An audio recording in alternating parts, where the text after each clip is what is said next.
ಕನ್ನಡ ನಾಡು ಇದು ಕನ್ನಡಿಗರ ನಾಡಿಮಿಡಿತ. ಹಲವಾರು ಸಮಸ್ಯೆಗಳು ಕರ್ನಾಟಕ ಸರ್ಕಾರದ ಜೊತೆಗೆ ನಮಗೂ ಅವ್ರದ್ದು ಬಹಳ ಬಾಂಧವ್ಯ ಜಾಸ್ತಿ ಆಗುತ್ತೆ. ನಮಗೆ ಸುಮಾರು 37,000 ಕೋಟಿ 3 ವರ್ಷದಿಂದ ನಮಗೆ ಪೆಂಡಿಂಗ್ ಬಿಲ್ ಇದೆ. 37,000 ಕೋಟಿ ಪೆಂಡಿಂಗ್ ಬಿಲ್ಗೆ ಸುಮಾರು ಸರಿ ನಾವು ಸಂಬಂಧಪಟ್ಟಂತ ಮಾನ್ಯ ಮುಖ್ಯಮಂತ್ರಿಗಳಾಗಿರ್ಬೋದು, ಸಚಿವರಾಗಿರ್ಬೋದು, ಹಾಗೆ ಸಂಬಂಧಪಟ್ಟ ಇಲಾಖೆ ಕಾರ್ಯದರ್ಶಿಗಳಾಗಿರ್ಬೋದು, ಎಲ್ಲರೂ ಸಹ ನಾವು ಭೇಟಿ ಮಾಡಿ ಅವ್ರ ಜೊತೆ ಚರ್ಚೆ ಮಾಡಿದ್ರು ಕೂಡ ನಮಗೆ ಯಾವುದೇ ರೀತಿ ಸರ್ಕಾರದಿಂದ ನಮ್ಗೆ ಯಾವುದೇ ರೀತಿ ನಮಗೆ ಸ್ಪಂದನೆನೂ ಇಲ್ಲ, ಅನುಕೂಲನೂ ಇಲ್ಲ. ಸ್ನೇಹಿತರೆ, ನಮ್ಗೆ ಇರ್ತಕ್ಕಂಥದ್ದು ಒಂದೇ ಆಶಾದಾಯಕ ಹಿಂದೆ ಈಗ ಮಾಧ್ಯಮಗಳಿದ್ರೆ ನಮಗೆ ಆಶೆ ಇದಿರೋದು ನಿಮ್ಮ ಮೇಲೆ ನಾವು ಆಶ್ರಯ ಇಟ್ಕೊಂಡು ನಿಮ್ಮ ಮೇಲೆ ಏನೋ ಒಂದು ಹೋಪ್ಸ್ ಇಟ್ಕೊಂಡು, ಯಾಕಂದ್ರೆ ನಿಮ್ಮ ಮುಖಾಂತರ ಸರ್ಕಾರ ಕಣ್ತರಿಸಲಿ, ಸರ್ಕಾರದ ಗಮನ ತರಿಸಲಿ ಅಂತಂದೇಳಿ ನಾನು ಈಗ ಸುಮಾರು 31 ಜಿಲ್ಲೆಗಳು ಪ್ರವಾಸ ಮಾಡಬೇಕು ಅನ್ಕೊಂಡಿದ್ದೀನಿ. ಅದರಲ್ಲಿ 19ನೇ ಜಿಲ್ಲೆ ಹೊಸಪೇಟೆಗೆ ಬರ್ತಾ ಇದ್ದೀನಿ. 19 ಜಿಲ್ಲೆ 18 ಜಿಲ್ಲೆ ಮುಗಿಸ್ಕೊಂಡ್ಬಂದು ಎಲ್ಲ ಕಡೆನೂ ಕಾಂಟ್ರಾಕ್ಟರ್ ಯಶಸ್ವಿಯಾಗಿ ಬಹಳ ಉರುಪಿಂದ ಇದ್ದಾರೆ. ಯಾಕಂದ್ರೆ ಇದುವರೆಗೂ ನಾವು ಈ ತರ ಸ್ಟ್ರೈಕ್ಸ್ ಈ ತರ ಇದು ಯಾವತ್ತೂ ಸತ್ಯಾಗ್ರಹ ನಾವು ಮಾಡಿರಲಿಲ್ಲ. ಇತಿಹಾಸದಲ್ಲಿ ಫಸ್ಟ್ ಟೈಮ್ ಮಾಡಿದ್ವಿ, ಸಣ್ಣ ಪುಟ್ಟವಿದ್ವು. ಆದ್ರೆ ಈಗ ಎಲ್ಲ 31 ಜಿಲ್ಲೆ ಕಾಂಟ್ರಾಕ್ಟರ್ ರೋಸ್ ಹೋಗ್ಬಿಟ್ಟಿದ್ದಾರೆ. ಕಷ್ಟ ತುಂಬಾ ಕಷ್ಟದಲ್ಲಿದ್ದಾರೆ. ಎಲ್ಲ ವಿಷ ಕುಡಿಯೋ ಪರಿಸ್ಥಿತಿ ಬಂದಿದೆ. ಎಲ್ಲ ಅವರು ಪ್ರಾಣಗಳು ಸಹ ನಿಮಗೆ ಗೊತ್ತಿರೋ ಪ್ರಕಾರ ಪ್ರಾಣಗಳು ಎಷ್ಟೊಂದು ಜನ ಕಾಂಟ್ರಾಕ್ಟರ್ ತಗೊಂಡಿದ್ದಾರೆ. ಸೊ ಈ ತರ ಪರಿಸ್ಥಿತಿಯಲ್ಲಿ ಇದ್ದಾಗ ನಾವು ಹಲವಾರು ಸಾರಿ ನಾವು ಮನೆ ಮುಖ್ಯಮಂತ್ರಿಗಳನ್ನ ಭೇಟಿ ಮಾಡಿದ್ರೆ ಮುಖ್ಯಮಂತ್ರಿಗಳು ಒಂದು 3 ಸರಿ ನಿಮಗೂ ಸಹ ಎಷ್ಟೊಂದು ಅನುಭವ ಇದೆ, ಎಲ್ಲ ಸೀನಿಯರ್ ಪತ್ರಕರ್ತರಿದ್ದೀರಾ. ಮುಖ್ಯಮಂತ್ರಿಗಳಿಂದ ಒಂದು ಕರೆ ಬಂದಾಗ ಅವ್ರದ್ದು ಅಫಿಷಿಯಲ್ ಮೀಟಿಂಗ್ ಫಿಕ್ಸ್ ಆದಂತ ಸಂದರ್ಭದಲ್ಲಿ ಯಾವುದೇ ಕಾರಣಕ್ಕೂ ನಾವು ಅನಿರ್ದಿಷ್ಟ ಅವಧಿಗೆ ಪೋಸ್ಟ್ಪೋನ್ ಮಾಡೋದಿಲ್ಲ. ಆದ್ರೆ ನಮ್ಮ ಕಾಂಟ್ರಾಕ್ಟ್ ಅಸೋಸಿಯೇಷನ್ 3 ಸರಿ ಮುಖ್ಯಮಂತ್ರಿಗಳಿಂದ ಟೈಮ್ ಫಿಕ್ಸ್ ಮಾಡ್ಬಿಟ್ಟು ಪೋಸ್ಟ್ಪೋನ್ ಮಾಡಿದ್ದಾರೆ. ಯಾಕೆ ಅಂತಾನೆ ಗೊತ್ತಾಗ್ತಾ ಇಲ್ಲ. ಅಂದ್ರೆ ಕರೆದ್ರೆ ನಾವು 37,000 ಕೋಟಿ ಕೊಡ್ಬೇಕಾಗುತ್ತೆ ಅಂತ ಏನೋ ಮನೆ ಮುಖ್ಯಮಂತ್ರಿಗಳು ಮುತ್ಸದ್ದಿ ಅವರಿದ್ದಾರೆ, ಹಿರಿಯರಿದ್ದಾರೆ. ಅವ್ರ ಮೇಲೆ ನಾವು ಸುಮಾರು ಹಿಂದೆ ಈ ಸರ್ಕಾರ ಬರ್ಲಿಕ್ಕೆ ನಮ್ಮ ಕೆಂಪಣ್ಣವರು ಹೋರಾಟದ ಫಲವಾಗಿ ಸರ್ಕಾರ ಬಂದಿದೆ ಅಂತಂದೇಳಿ ಮಾನ್ಯ ಮುಖ್ಯಮಂತ್ರಿ ಅವರಿಗೆ ನಿಮ್ಮ ಮಾಧ್ಯಮದ ಮುಖಾಂತರ ನಾನು ನೆನಪು ಮಾಡ್ಕೊಳ್ಳಿಕ್ಕೆ ಇಷ್ಟಪಡ್ತೀನಿ. ಹಾಗೆ ಅವ್ರ ಮೇಲೆ ನಾವು ಬಹಳ ವಿಶ್ವಾಸ ಇಟ್ಟಿದ್ವಿ. ಬಿಡಪ್ಪ ಏನೋ ಒಂದು ಮಾಡ್ತಾರೆ, ಏನೋ ಒಂದು ಆಗುತ್ತೆ. ಯಾಕಂದ್ರೆ ಸೀನಿಯರು ನಾವು ಅವ್ರ ವಿರೋಧ ಪಕ್ಷದಲ್ಲಿ ಇದ್ದಾಗ ನಾವು ಪ್ಯಾಕೇಜ್ ಮಾಡಲ್ಲ ಕಣಯ್ಯ ಅಂತ ಹೇಳ್ತಿದ್ರು, ಪ್ಯಾಕೇಜ್ ಮಾಡಿದ್ದಾರೆ. ಆಮೇಲೆ ನಾವು ದುಡ್ಡು ತಗೊಳ್ಳೋದಿಲ್ಲ ನಾವು LOCಗೆ ಅಂತಂದೇಳಿ ನಾನು ಅದ್ರಲ್ಲಿ ಒಬ್ಬ ಸಾಕ್ಷಿ. LOC ದುಡ್ಡು ತಗೊಳ್ಳೋದಿಲ್ಲ ಅಂತ ಹೇಳ್ತಿದ್ರು. ಈಗ ಎಲ್ಲ 1-2-3 ಇಲಾಖೆ ಬಿಟ್ಬಿಟ್ಟು ಎಲ್ಲ ಇಲಾಖೆಗೂ ಪರ್ಸೆಂಟೇಜ್ ವ್ಯಾಪಕವಾಗಿದೆ. ಕಾಂಟ್ರಾಕ್ಟರ್ಗಳು ನೆಲಗೋಗ್ಬಿಟ್ಟಿದ್ದಾರೆ. ಕಾಂಟ್ರಾಕ್ಟರ್ಗಳು ಸಾಯೋದೊಂದೇ ಬಾಕಿ ಇದೆ. ಎಲ್ಲರೂ ನಮ್ಮಲ್ಲಿ ಯಾವ ಬ್ಯಾಂಕಲ್ಲೂ ಸಹ ನಮ್ಮನ್ನ ಹತ್ರ ಬಿಟ್ಕೊಂತಿಲ್ಲ. ನಾವು ಕೈ ಸಾಲ ಕೊಟ್ಟಿದ್ದು ವಾಪಸ್ ಕೊಡೋದಿಲ್ಲ. ಮನೇಲಿ ಇಟ್ಟಿರ್ತಕ್ಕಂಥ ಒಡೆಯ ವಸ್ತುಗಳನ್ನೆಲ್ಲ ಅಡ ಇಟ್ಟಿರ್ತಕ್ಕಂಥ ಒಂದು ಎಷ್ಟೊಂದು ಇದಾವೆ. ನೀವು ನಮ್ಮ ಕುಟುಂಬದವ್ರು ಕೇಳಿದ್ರೆ ನಿಮ್ಗೆ ಗೊತ್ತಾಗುತ್ತೆ ನಮ್ಗೆ ನಾವು ಎಷ್ಟು ಕಡಿಮೆಯಲ್ಲಿ ಇದೀವಿ, ಎಷ್ಟು ಕಷ್ಟದಲ್ಲಿ ಇದೀವಿ ಅಂತಂದ್ರೆ. ನಾವು ಮುಖ್ಯಮಂತ್ರಿಗಳ ಬಗ್ಗೆ ನಮಗೂ ಅಪಾರವಾದ ನಂಬಿಕೆ, ನಾವು ಅವ್ರಿಗೆ ಆತ್ಮೀಯರಿದ್ರು ಕೂಡ. ಬಟ್ ಆದ್ರೆ ಅನಿವಾರ್ಯತೆಯಿಂದ ನಾವು ಈ ಹೋರಾಟ ಪ್ರಾರಂಭ ಮಾಡಿದೀವಿ. ನಾವು ಸುಮಾರು ಎಲ್ಲ 32 ಜಿಲ್ಲೆ ಮುಗಿಸ್ಕೊಂಡು ಪ್ರವಾಸ ಮುಗಿಸ್ಕೊಂಡು ಕೊನೆಗೆ ನಾವು 6ನೇ ತಾರೀಕು ಫ್ರೀಡಂ ಪಾರ್ಕ್ ಅಲ್ಲಿ 25ರಿಂದ 30,000 ಜನ ನಾವು ಸೇರುವಂತ ಒಂದು ಬೃಹತ್ ಪ್ರತಿಭಟನೆ ಮತ್ತೆ ಮುಷ್ಕರ ಮಾಡೋದಕ್ಕಿದ್ವಿ. ಅವತ್ತು ಆ ದಿನ ಎಲ್ಲಾ ಗುತ್ತಿಗೆದಾರರು, ರಾಜ್ಯಾದ್ಯಂತ ಗುತ್ತಿಗೆದಾರರು ಚಾಲ್ತಿನಲ್ಲಿ ಇರ್ತಕ್ಕಂಥ ಕೆಲಸಗಳನ್ನೆಲ್ಲ ನಿಲ್ಲಿಸ್ಬಿಟ್ಟು, ಕಾಮಗಾರಿಗಳನ್ನೆಲ್ಲ ನಿಲ್ಲಿಸ್ಬಿಟ್ಟು ಪ್ರತಿಭಟನೆ ಮಾಡ್ಬೇಕು ಅಂತಿದ್ವಿ. ಅಲ್ಲೇ ನಿನ್ನೆಯಿಂದ 3 ಜನ ಮಿನಿಸ್ಟರ್ಗಳು ಫೋನ್ ಮಾಡಿದ್ರು.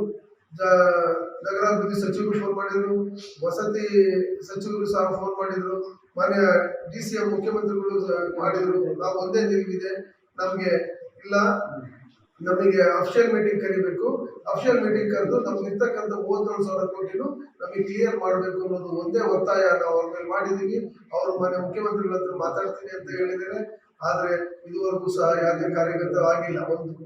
ಈಗ ಲೋಕೋಪಯೋಗಿ ಇಲಾಖೆಯಲ್ಲಿ 8,300 ಕೋಟಿ ರೂಪಾಯಿ ಲೋಕೋಪಯೋಗಿ ಇಲಾಖೆಯಲ್ಲಿ ಇದೆ ಪೆಂಡಿಂಗ್ ಬಿಲ್ಲು. ಜಲಸಂಪನ್ಮೂಲ ಇಲಾಖೆಯಲ್ಲಿ 13,000 ಕೋಟಿ ಪೆಂಡಿಂಗ್ ಬಿಲ್ ಇದೆ. RDPR ಅಲ್ಲಿ 3,800 ಕೋಟಿ ಪೆಂಡಿಂಗ್ ಬಿಲ್ ಇದೆ.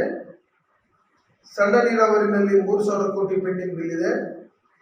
ನಗರಾಭಿವೃದ್ಧಿ ಇಲಾಖೆಯಲ್ಲಿ 2,000 ಕೋಟಿ ಪೆಂಡಿಂಗ್ ಬಿಲ್ ಇದೆ. ವಸತಿ ಮತ್ತು ವಕ್ಫ್ ಅದರಲ್ಲಿ 2,600 ಕೋಟಿ ನಿಮ್ಮ ಡಿಸ್ಟ್ರಿಕ್ಟ್ ಮಿನಿಸ್ಟ್ರು 2,600 ಕೋಟಿ ಪೆಂಡಿಂಗ್ ಬಿಲ್ ಇದೆ. ಕಾರ್ಮಿಕ ಇಲಾಖೆಯಲ್ಲಿ ಅದು 2,000 ಕೋಟಿ ಪೆಂಡಿಂಗ್ ಬಿಲ್ ಇದೆ. ಅದು ನೀವು ಪಕ್ಕದವರೇ ಹೇಳಿದ್ದಾರೆ. BBMPನಲ್ಲಿ 1,600 ಕೋಟಿ ಪೆಂಡಿಂಗ್ ಬಿಲ್ ಇದೆ. ಸ್ನೇಹಿತರೆ, ಎಲ್ಲ 8-10 ಇಲಾಖೆಗಳು ನಾವು ನಿರಂತರವಾಗಿ ಸಂಪರ್ಕದಲ್ಲಿದ್ದೀವಿ. ಆದ್ರೆ ಇಷ್ಟು ಒಳ್ಳೆ ಉತ್ತಮವಾದ ಒಂದು ಇಲಾಖೆ ಅಂದ್ರೆ ಅಟ್ ಪ್ರೆಸೆಂಟ್ ಅಮಾಂಗ್ 8 ಡಿಪಾರ್ಟ್ಮೆಂಟ್ಸ್ ಅಲ್ಲಿ ಲೋಕೋಪಯೋಗಿ ಇಲಾಖೆ, ಸತೀಶ್ ಜಾರಕಿಹೊಳಿ ಸಾಹೇಬರ ಇಲಾಖೆ ಅಟ್ಲೀಸ್ಟ್ ಉತ್ತಮ. ಅಂದ್ರೆ ಆ ಮಟ್ಟಕ್ಕೆ ಹೋಗಿಲ್ಲ. ಅಟ್ಲೀಸ್ಟ್ ಅವ್ರು ಏನಾದ್ರು ನಮ್ಮನ್ನು ಕರ್ಬಿಟ್ಟು ಮೀಟಿಂಗ್ ಮಾಡಿ ನಮ್ಗೆ ಕರೆಕ್ಟ್ ಆಗಿ ನಮ್ಗೆ ಏನೇನು ಸಮಸ್ಯೆಗಳು ಬರೀ ದುಡ್ಡೊಂದು ಸಮಸ್ಯೆ ಇಲ್ಲ, ನಮ್ದೇ ಆದಂತ GST ಪ್ರಾಬ್ಲಮ್ ಇದೆ, MDP ಪ್ರಾಬ್ಲಮ್ ಇದೆ, 10 ವರ್ಷದ ರಿನ್ಯೂವಲ್ ಪ್ರಾಬ್ಲಮ್ ಇದೆ, ನಮ್ದು ವ್ಯಾಟ್ ಪ್ರಾಬ್ಲಮ್, ವ್ಯಾಟ್ ಇಂದ GST ಬಂದಂತ ಡಿಫರೆನ್ಸ್ ಕೊಡುವಂತ ಪ್ರಾಬ್ಲಮ್ ಇದೆ, ಆಮೇಲೆ ಪ್ಯಾಕೇಜ್ ಪ್ರಾಬ್ಲಮ್ ಇದೆ. ಜೊತೆಗೆ ಇಷ್ಟೆಲ್ಲವೂ ಇದ್ರೂ ಕೂಡ ನಮಗೆ ದುಡ್ಡೊಂದೇ ಮೇನ್ ಕ್ರೈಟೀರಿಯಾ. ಒಂದ್ ಕಡೆ ದುಡ್ಡು, ಒಂದೊಂದ್ ಕಡೆ ಈ ಸಮಸ್ಯೆಗಳು. ಅದಕ್ಕೆ ಅಟ್ಲೀಸ್ಟ್ ನಮ್ಮ ಸಮಸ್ಯೆಗಳನ್ನ ಬಗೆಹರಿಸೋದಕ್ಕಾದ್ರೂ ಮಾನ್ಯ ಮುಖ್ಯಮಂತ್ರಿಗಳು ನಮ್ಮ ಮೇಲೆ ಅಟ್ಲೀಸ್ಟ್ ಮಿನಿಮಮ್ ಕಟಸಿ ತೋರಿಸ್ತಾ ಇಲ್ಲ. ನಾವು ಈ ಹೋರಾಟ ನಮಗೆ ಅನಿವಾರ್ಯ ಆಗಿದೆ, ನಾವು ಹೋರಾಟ ಮಾಡಿ ನಿರ್ಧಾರ ಮಾಡಿದ್ದೀವಿ. ತಾವು ಸಹ ಮಾಧ್ಯಮದವರು ದಯಮಾಡಿ ತಾವು ನಮಗೆ ಸಪೋರ್ಟ್ ಹಿಂದೆನೂ ಮಾಡ್ಕೊಂಡ್ ಬರ್ತಿದ್ದೀರಾ, ಮುಂದೆನೂ ಮಾಡ್ತಾ ಇದ್ದೀರಾ, ಈಗಲೂ ಸಹ ಸಪೋರ್ಟ್ ಮಾಡಬೇಕು ಅಂತ ನಿಮ್ಮಲ್ಲಿ ಮನವಿ ಮಾಡ್ಕೊಳ್ಳೋದೇ ನಮ್ದು ರಾಜ್ಯ ಪ್ರವಾಸದ ಉದ್ದೇಶ.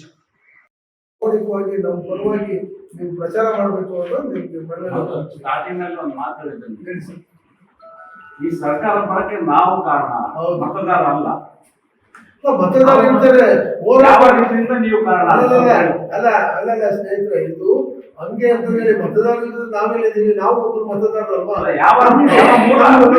ನಮ್ ಕೆಂಪಣ್ಣವ್ರು ಭ್ರಷ್ಟಾಚಾರನ ಅವ್ರು ಏನ್ ಮಾಡಿದ್ರು, ಹೈಲೈಟ್ ಮಾಡ್ಕೊಂಡ್ರು. ಅದು ಹೈಲೈಟ್ ಮಾಡ್ಕೊಂಡು ಎನ್ಕೇಜ್ ಮಾಡ್ಕೊಂಡ್ರು. ಆ ಎನ್ಕೇಜ್ ಮಾಡ್ಕೊಂಡಿದ್ದಕ್ಕೆ ಕಾರಣ ನಾವು ಇರ್ತೀವಲ್ಲ ಅಂತ ಅಷ್ಟೇ. ಅವಾಗ ಏನಾಗಿತ್ತು, ಕಾಂಟ್ರಾಕ್ಟರ್ ಸಂಘನ ಬೇಕಾಗಿತ್ತು, ಯಾಕಂದ್ರೆ ನಾವು ಭ್ರಷ್ಟಾಚಾರ ನಾವು ಹೋರಾಟ ಮಾಡ್ತಾ ಇದ್ವಿ ಕೆಂಪಣ್ಣ ನೇತೃತ್ವದಲ್ಲಿ. ಆ ಸಂದರ್ಭದಲ್ಲಿ ಅವರು ಎನ್ಕೇಜ್ ಮಾಡ್ಕೊಂಡು, ಸೊ ಅವಾಗ ಅದನ್ನ ಇದು ಮಾಡ್ಕೊಂಡಲ್ಲ ಬಿಟ್ರೆ, ಮತದಾರ ಎಲ್ಲರೂ ಇರ್ತಾರೆ, 6 ಕೋಟಿ ಜನನು ಅವ್ರಿಗೆ ಬೇಕು, ಎಲ್ಲ ಪಕ್ಷಕ್ಕೂ ಬೇಕು, ಎಲ್ಲರಿಗೂ ಬೇಕು. ನಾವು ಅದ್ರಲ್ಲಿ ನಮ್ದು 1.5 ಲಕ್ಷ ಅದ್ರಲ್ಲಿ ಒಂದು ಭಾಗ ಅಷ್ಟೇ ಅಲ್ಲ. ಚುನಾವಣೆ ಸಂದರ್ಭದಲ್ಲಿ ಎಲ್ಲಾ ಗುತ್ತಿಗೆದಾರರು ಎಲ್ಲಾ ಪಕ್ಷಕ್ಕೆ ಪಾಠ ಕೊಡ್ತಾರೆ, ಅದು ಇದರ ಕಾರಣ ಇಲ್ಲ. ಅದು ಹೋಯ್ತು, ಕಾಲ ಹೋಯ್ತು, ಮೊದಲೇ ಕಿತ್ಕೊಂಡ್ಬಿಡ್ತಾರೆ ಇವರು.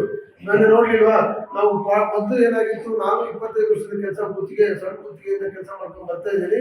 ಮೊದಲು ಇತ್ತು ಎಲೆಕ್ಷನ್ ಟೈಮ್ನಲ್ಲಿ ಏನಾದ್ರು ಮಾಡ್ಬೇಕು ಅಂತ, ಈಗ ಅದಿಲ್ಲ ಸ್ನೇಹಿತರೆ. ಇದು ಈಗ ಮಧ್ಯಾಹ್ನ ಕಿತ್ಕೊಂಡ್ಬಿಡ್ತಾರೆ, ಹಂತವಾಗಿ ನಾವು ಸುತ್ಬಿಡ್ತಾರೆ. ಈಗ ಮೊನ್ನೆ ನೋಡಿ ಇನ್ಸಿಡೆಂಟ್ ನೆನೆದು. ಸೊ ಹಿಂಗೆ ಕಾಂಟ್ರಾಕ್ಟರ್ಗಳೆಲ್ಲ ಪರಿಸ್ಥಿತಿ ಹಿಂಗಿದೆ, ಬಹಳ ಕಷ್ಟದಲ್ಲಿದ್ದೀವಿ, ದಯಮಾಡಿ ಹೆಲ್ಪ್ ಮಾಡಿ ಪ್ಲೀಸ್. ಇತ್ತೀಚೆಗೆ ಸರ್ ನಿಮ್ಮ ಇಲಾಖೆಗಳಲ್ಲಿ ಸಾಕಷ್ಟು ಪ್ರಮಾಣದಲ್ಲಿ ಸರ್ ತುಂಡು ಗುತ್ತಿಗೆ ಅಂತ ಕೊಡ್ತಾ ಇರ್ತಾರೆ. ಅದರಲ್ಲಿ ಮೌಖಿಕವಾಗಿ ಹೇಳ್ತಾರೆ, ಕೆಲವೊಂದಿಷ್ಟು ಕೆಲಸಗಳು ಮಾಡಿ ಅಂತ. ಸರ್ ಒಂದ್ ನಿಮಿಷ ಅದು ಕೇಳ್ತಾ ಇದೀನಿ ಸರ್, ಮಾಡ್ತಾರೆ ಸರ್. ಆದ್ರೆ ಮಾಡಿದಂತ ಟೈಮ್ ಅಲ್ಲಿ ಅವರು ಎಲ್ಲೋ ಹಣ ತಗೊಂಡು ಕೆಲಸ ಮಾಡ್ತಾರೆ, ದುಡ್ಡನ್ನ ಹೊಂದಿಸ್ತಿರ್ತಾರೆ. ಬಟ್ ಅಧಿಕಾರಿಗಳಿಂದ ಹೋದಾಗ ಬಿಲ್ ಅನ್ನು ಕ್ಲೈಮ್ ಮಾಡಲ್ಲ ಸರ್. ಅದರಿಂದ ಮೊನ್ನೆ ನಮ್ಮ ಹೊಸಪೇಟೆಯ PWD ಇಂಜಿನಿಯರ್ ಒಬ್ರು ಲೋಕಾಯುಕ್ತ ರೇಡ್ ಆಯ್ತು, ಅವ್ರ ಅರೆಸ್ಟ್ ಆದ್ರು, ಅಕೌಂಟೆಂಟ್ಸ್ ಅವರು ಕೂಡ. ನಿನ್ನೆ ಕೂಡ ಚಂದ್ರಲಾಮಣಿ ಅವರು ಆಗಿದ್ದಾರೆ. ಈ ತರದ ಪರಿಸ್ಥಿತಿ ಒಳಗ ಯಾವ ರೀತಿಯಾಗಿ ಈ ವ್ಯವಹಾರಗಳು ನಡೀತಾವ ಅಂತ ಸರ್?